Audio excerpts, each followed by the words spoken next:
Hello everyone, this is Krishna here. So welcome back to the video. In this video, we'll learn about arrays in JavaScript. So let me give you an example. So if we have 1000 numbers, so how do we store them? So let us assume maybe I'll take variables, store all these numbers. So I can't assign each variable a number. It will be very tedious and you need to declare and initialize so many variables. So instead of that, we can try initializing and declaring all these 1000 numbers into a single variable using arrays. So now let us see an example to understand it much better. So let me declare an array. So where array1 equals to, now I want to store 5 numbers into an array. So I can write this way. So now here I am initializing this array1 with 1 to 5 numbers. So here what happens is array1 of 0 equals to 1. So array of index 0 has the element 1. So now array1 of index 1 has the value 2. So similarly array1 of index 2 has value 3. So let me copy paste this and I'll make some changes here.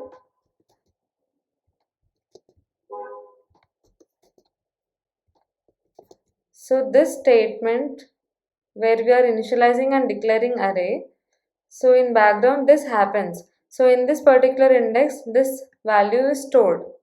So let us try to understand this.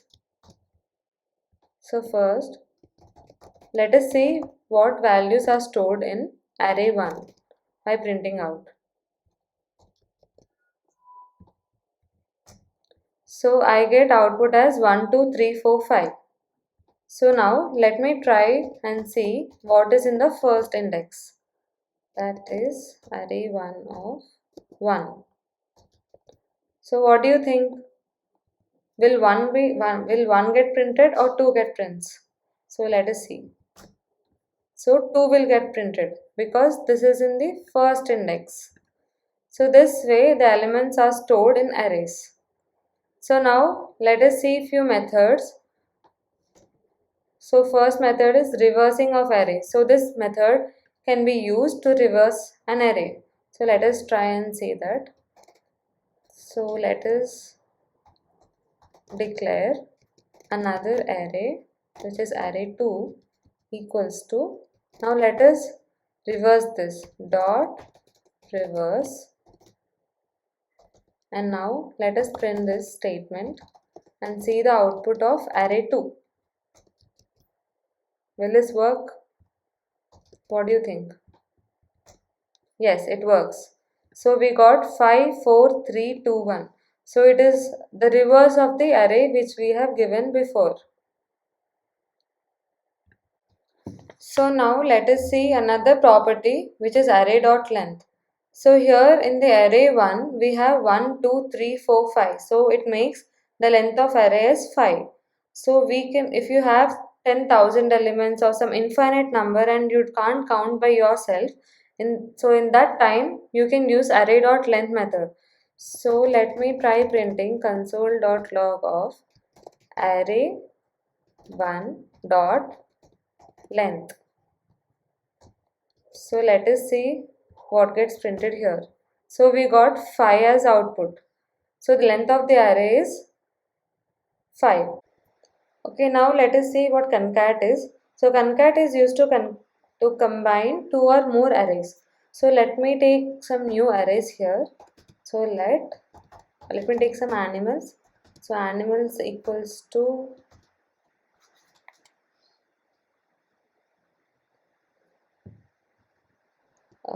lion, cow,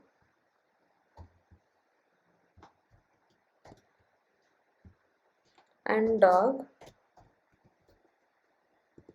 So for the second array, let us take animal babies equals to cub, calf, and puppy.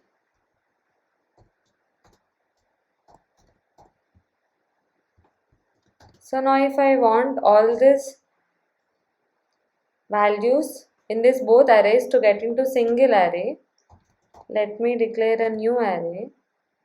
So new animals array equals to animals dot concat of animal babies. Now let us print and see the output of new animal arrays.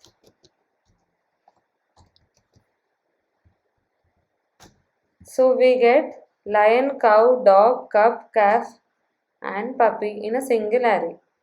So this way you can use concat to combine two or more arrays. So now let us get into push, unshift, pop and shift methods. So for this let us create some new array. So for all this I am going to create numbers array. So here let me store 10 multiples. So 10, 20, 30, 40 and 50. So now let us try and see what happens with push method. So firstly, push method is used to add one or more elements to the end of the array. So now if I want to push 60, so numbers dot array, yes correct, push 60. So if I write this way and if I console.log of numbers array, let us see what happens here. So the output is 10, 20, 30, 40, 50 and 60. So here it was only 50 when we declared. But if you are going to push, this particular element is going to be pushed at the end of the array. So this way push method can be used. So now unshift.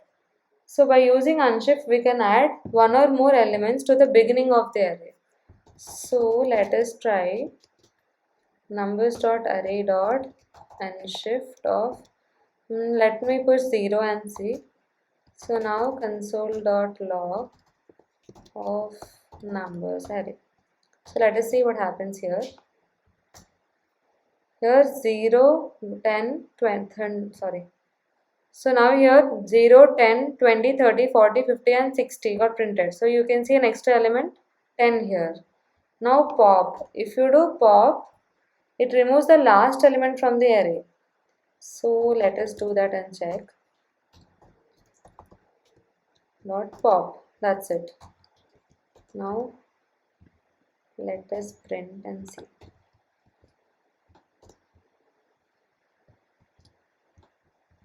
So the output is 0, 10, 20, 30, 40 and 50. So 60 got popped. So now let us see shift. So shift method, it removes the first element from the array.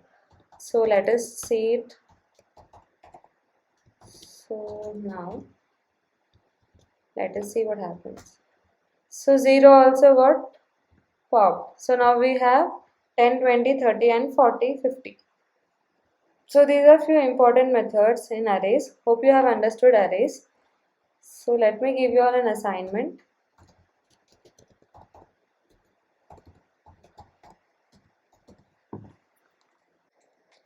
So I want you all to write a code. Write a code to check whether the array elements 10, 20, 30, 40 and 49 are divisible by 10 or not. So you need to check whether all these array elements are divisible by 10 or not. So hope you will write this code. See you in the next video. Thank you.